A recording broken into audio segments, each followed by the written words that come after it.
magaaladan hadda Dubai aan anaga ku sugannahay jawigeeda uu degan yahay ganacsiga dib u soo laabtay inkastoo ay jiraan wali meelo badan oo biyihii ay fadhiyaan ay jiraan.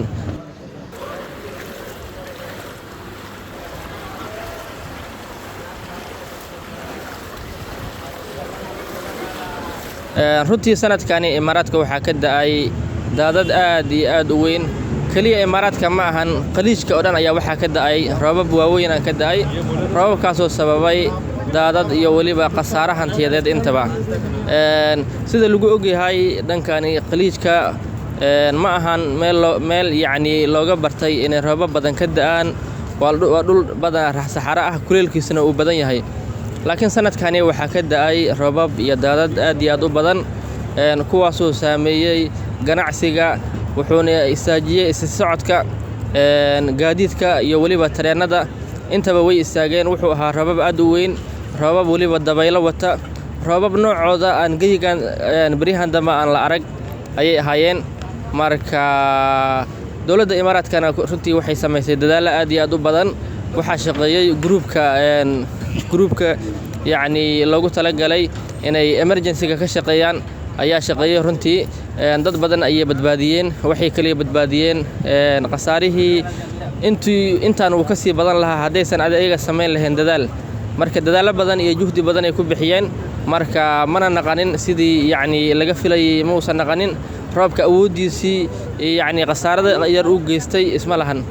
saas darteed waxay sameeyeen dadaalo aad iyo aad u badan gruupka emergency-gooda marka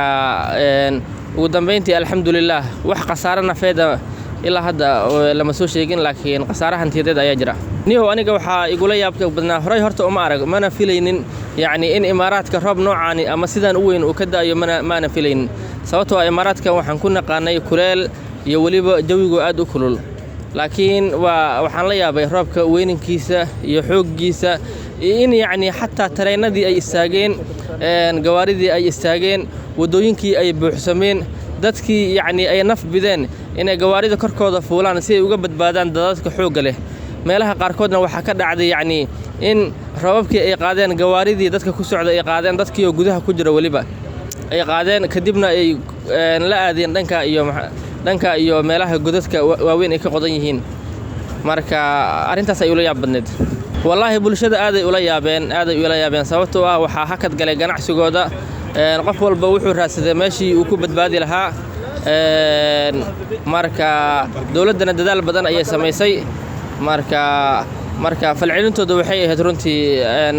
inay yacni la yaabaan ay dhahaan Dubai ama Imaaraadka roobab noocaani oo kale laguma baran kamana aysan di'i jirin arrintaani waa arrin uguba ayay dhaheen magaaladan hadda Dubai aan anaga ku sugannahay jawigeeda uu degan yahay ganacsiga dib u soo laabtay inkastoo ay jiraan wali meelo badan oo biyihii ay fadhiyaan ay jiraan laakiin magaalada inta ugu badan biyihii waa laga dhuuqay hadda wax biyo ah magaalada kuma jiraan laakiin wali way jiraan qaybo yar way jiraan oo ay biyihii ay ku harsan yihiin